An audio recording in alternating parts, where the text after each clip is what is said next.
first want to unsnap the clamp that's going around the engine air filter housing.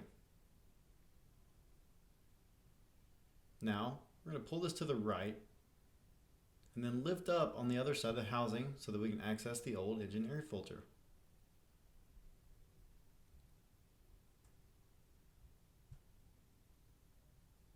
Now, we're going to pull out the old engine air filter. If you see any debris or anything like that, make sure you clean it out before you put in the new engine air filter.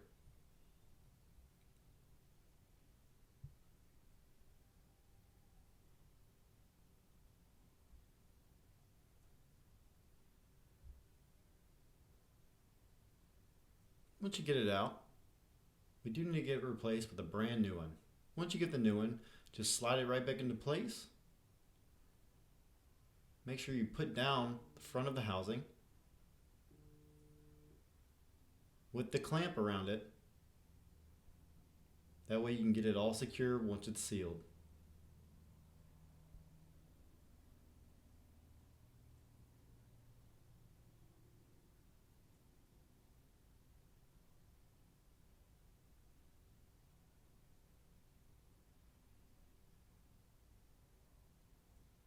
And that's it, you're all done.